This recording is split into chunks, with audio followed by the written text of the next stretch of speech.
そ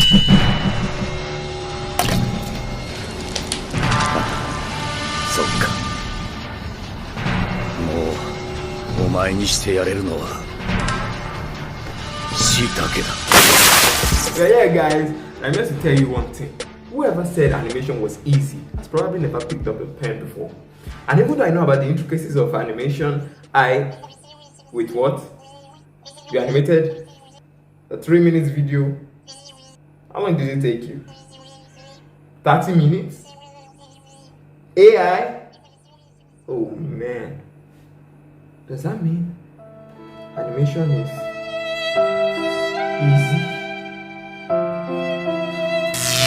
Whoever said 2D traditional animation, digital 2D animation was easy, not AI animation, has probably never picked up a pen before. And even though I know about the intricacies of 2D animation, like I'm not an expert slightly, I never thought it was going to take me 900 hours to make a 6-minute video. Yes, 900 hours. And it took me a span of 8 months to actually get the job done.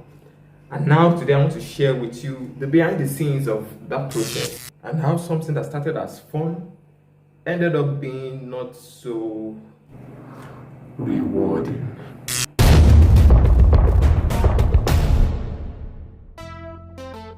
It's quite obvious that this is my first attempt at making a fan animation. I've been making animations for the past 6.5 years, and my first fan animation was made around that time. Now, when I wanted to make this animation, it was not with the intention to actually make this animation. I just love drawing Sasuke ignite his Chidori and then just showing that awesome impact frame. And that was how this animation also started as. It was just to show another angle of Sasuke igniting his Chidori and then maybe just stop there, upload it to my YouTube channel for fun as I normally do, and then just stop. But then I was like, wait, if Sasuke ignites his Chidori, why doesn't he just clash it with Kakashi? And I was going to make this huge impact frame that is so epic and everybody just sees it, and that would be the end. They probably just move on to another Naruto fan animation. But that was when I came across this fan animation, and oh my god, this fan animation was awesome. And as I went about exploring YouTube, I was recommended this animation by BRI Animation, and I was like, oh my god, there are people out there making fan animations. I can also become part of them. And most especially, I was motivated by the views. These people were getting views, and my channel was stagnating because I already had about 2,000 subscribers over then, and I really wanted to increase my subscribers. But the final killer was the fan animation made by a studio god, Bakugo versus Inosuke. And you know what was so exciting about seeing this fan animation was that this guy barely posts on YouTube. Just about how many videos? Yeah, just about, well, less than 20 videos. And when he posted this video went viral. Practically everybody saw it. I was like, this could be me. Although I wasn't this skilled, but I was like, this could be me. Even the video wasn't up to 3 minutes long. So me being a young YouTuber, a coming up YouTuber, seeing all this, I can animate, I can also do this, albeit well to a lesser degree. So the prospects, getting subscribers, that was the big motivation behind my fan animation. But that was when I got the idea.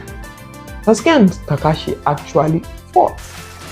And I remember that animation not being as awesome as I expected it to be. So why not take up the challenge? Just for fun. And that was how the journey began.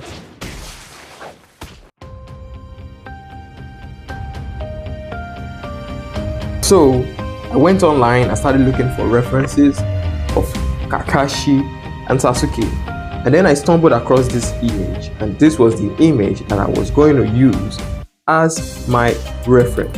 And then I found this image for Sasuke, and the reason why I chose this image was because it captured everything I actually needed in Sasuke. It had the Chidori, so I had the reference color for his Chidori. It had the sword out, and he had everything. So then came the animatic of what the overall video is going to look like. Now my intention going into this animation was to make Sasuke and Kakashi quite equal. I know it's a very contentious topic online, but who is stronger at this point in the Naruto narrative? I wanted to give both of them a sort of equal footing, such that it's going to be difficult to decide who is actually going to come out on top. I also wanted them to use their jutsu arsenal as much as possible, and to achieve this, I had to give Sasuke a lot of stamina and Kakashi a lot of chakra. I also made sure I organized my animation project into minutes, and each minute contained an average of 12 to 13 cuts of animation. Now I hate drawing backgrounds, and if there ever was a work I could outsource easily to AI, it would be this. But because of the nature of this animation and I needed backgrounds from different angles, AI lacked the consistency needed to outsource the job, so I had to do it myself. And by the end of this project, I ended up falling in love with making backgrounds. Another thing to note is that I consider myself an Android animator, if there ever was such a thing, and that essentially means that I make all my animation on an Android tablet. And sometimes you don't even need something that is expensive to make animation of decent quality. Started out using paperclip, and for the bulk of this animation, I ended up using rough Animator because it's just better. And although paperclip was used for some fast process like the background animations in certain scenes, but my go-to animation apps were rough Animator for the animations, paperclip for some of the background animations, and Infinite Painter for the backgrounds.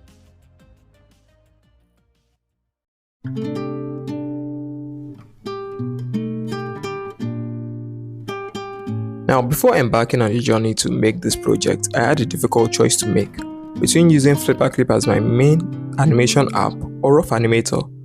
Both had their pros and cons, but ultimately, because I'm a sucker for high resolution and cycles, I decided to go for Rough Animator. But that means I had to do some things manually, such as the shadows on Sasuke's skin. Because when I started using this animation, Rough Animator lacked blending modes. So as a result, I had to paint the shadows on the skin orange, the shadows on the clothes slightly blue, and the shadows on things like the hair black. So depending on where the shadow landed, I had to select the color for the shadow, something that would have been done automatically on an application like Flipperclip.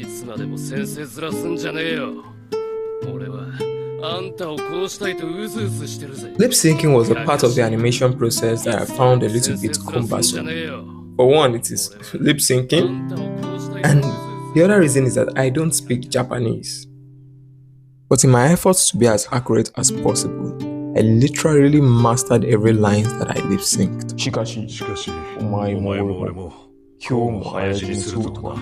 But as frustrating as lip syncing turned out to be, the most annoying thing that I knew I found myself doing was applying scratch marks and battle damage marks to Sasuke. It was so frustrating having to animate frame by frame the dripping blood on his eyes, the scratch marks on his shirt, scratch marks on his face, and trying to keep it as consistent in every individual frame as possible. Oh God. To make the workload less difficult, I occasionally dropped the frame rate in hand-to-hand combat from 12 frames per second to about 9 frames per second. And in slow motion scenes, I could drop it to as low as 6 frames per second or maybe 4. This was done so that I don't have to draw 12 new images for every 1 second of animation I make. Now, I have a very important confession to make. I didn't know there was a really significant difference between Sasuke's EMS and his MS. When I was drawing, I'm someone that often doesn't like using references, but this was my first time really using references for my animation just to get everything right.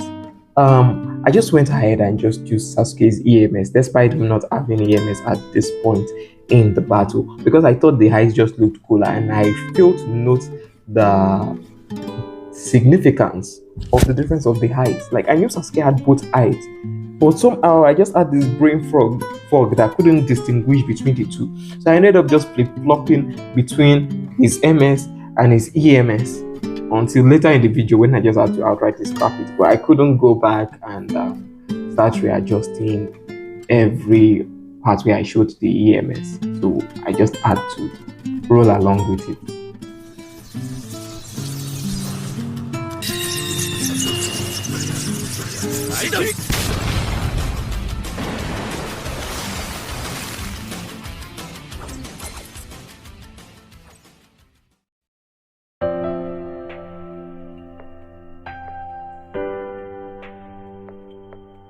Once I was done with the actual animation, the next phase is to import this animation into a video editing app and apply its effects, shaders, blending. And what I use for that is KineMaster, or is it KineMaster? I'm not really sure about the pronunciation. But you know what? Let's see whether we can figure it out. Turns out this video was nothing but a waste of time. They didn't even pronounce KineMaster or KineMaster at the end of the video. But anyways, KineMaster is what I use to apply my audio and voiceovers. When considering the voices for the characters, I had two considerations. Either I made it in English, which I guess most people prefer English dubbed over sub, or I make it in Japanese.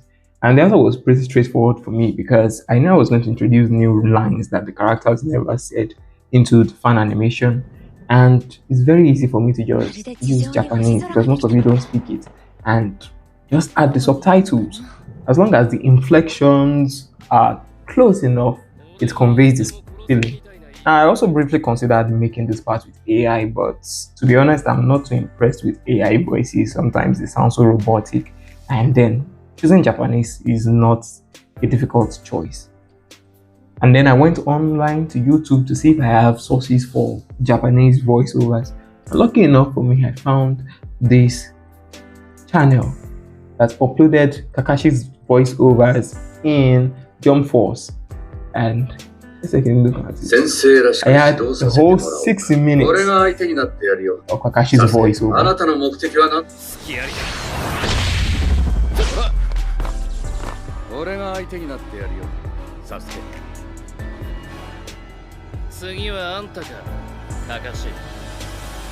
I mean, not only did they upload for Kakashi, we also had one for Sasuke as well.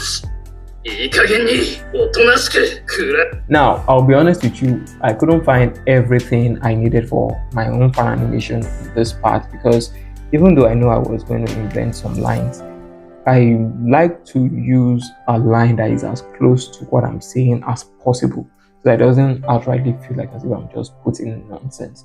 So anytime I see a voiceover that lines up with what I want to use, even if it's in the anime or something, I just save the page. And then I get the voiceover from there. Now, one that was particularly difficult for me to obtain was Kakashi using the Rasengan. I searched high and low for Kakashi using the Rasengan. I couldn't find him actually voicing the word Rasengan in a passionate way. There are some parts in Boruto where he actually mentioned Rasengan, but it wasn't really passionate.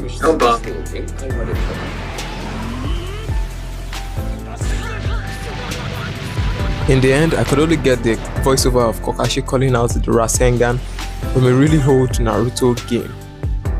And even then, the sound quality was so poor that I had to overlay Momoshiki's voice over Kakashi calling out the Rasengan. Other voice sources included the actual anime, but unlike the video game voices uploaded to YouTube, they often came with background music and sound effects.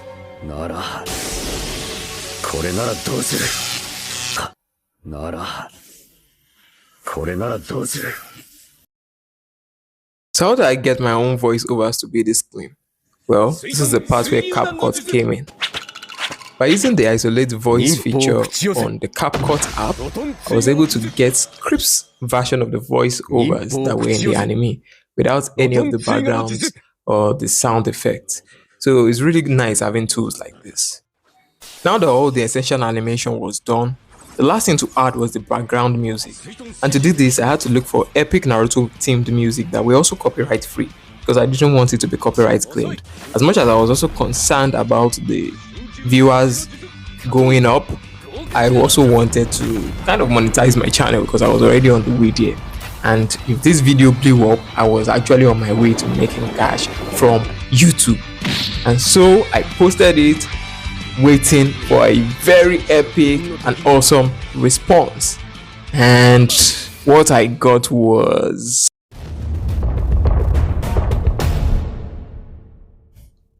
it turned out that a Kakashi versus Sasuke animation already exists.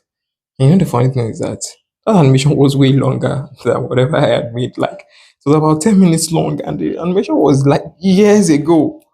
Like, you know what is even crazy is that I've actually seen that animation before, but somehow my brain just forgot about it, like totally forgot about it. And when I realized that I'm not going to be the first person to make an epic Kakashi vs Sasuke fan animation, I felt a little bit sad, to be honest. But you know, to add salt to my injury, the video actually got demonetized. Turns out the music was copyrighted material. And while I did get a little bit of subscriber boost, I did not get monetized. And it was my actual highest viewed video. It was awesome, but it was a bittersweet moment. And I was going to give up on the animation. But turns out people wanted more.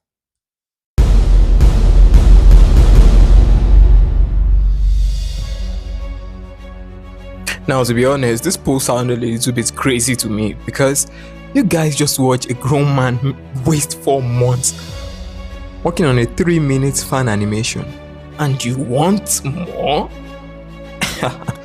Well, but you know me, you all know how the story ends.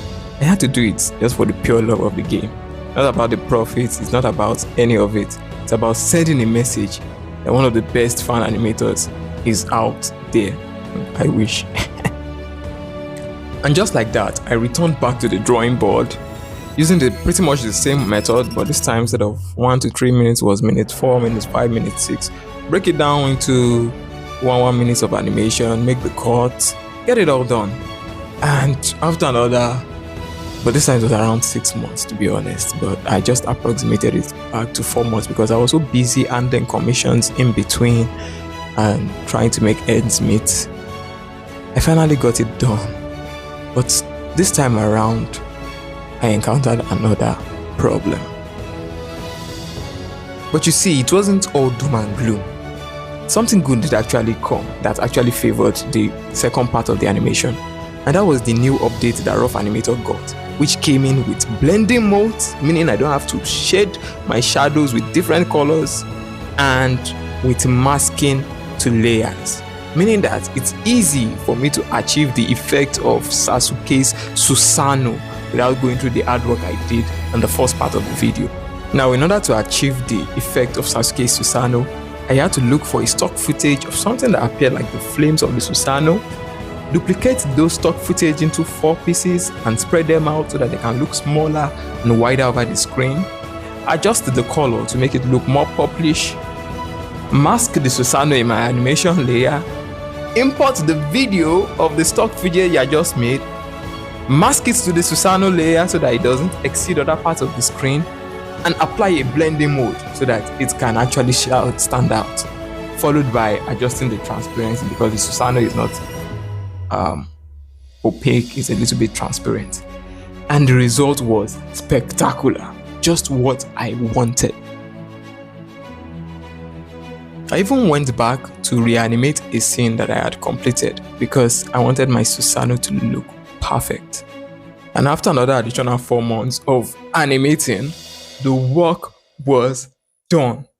Now this was where the bad part came in again. Now my intention earlier was to post just the part 2 of the fan animation because the part 1 already has copyrighted material and I was still trying to secure a little bag if I could. But then I was like, no, I just want people to have a very good and full experience. And the reason why I didn't remove the music for the first part I said was because I found that music so perfect for the animation. And I didn't want the viewer to have a poor experience because the music doesn't match the animation. So I left it on over at my channel. But when I wanted to make this second part, I decided that why not just try and compile it and see whether I can still make that profit back, secure the bag.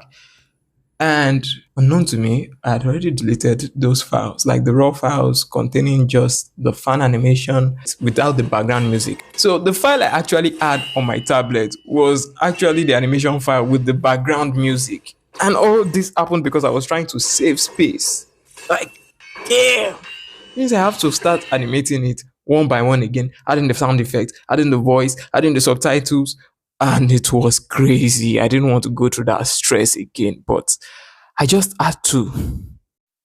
And as I embarked on this soul-crushing process again, I stumbled upon a video that actually had the sound effects, voiceovers, and didn't have any of the background music. And God, that was a massive relief. I was so happy. And even though it didn't have the complete sound effect for everything, because I still had to come in and input some sound effects again, it saved me about 70% of the job that I would have done otherwise. And just like that, I compiled my animation video and everything was set to go, made the trailer, uploaded the video, and finally, because my YouTube channel was monetized, I finally earned cash. And how much did I earn? Well, check it out. 97,000 naira. And for those of you who don't know the value, that's less than $60. But it's a start. So we go again with another upcoming fan animation of Might Guy and its clones. See you in another 8 months. Hopefully. カトン豪華級の術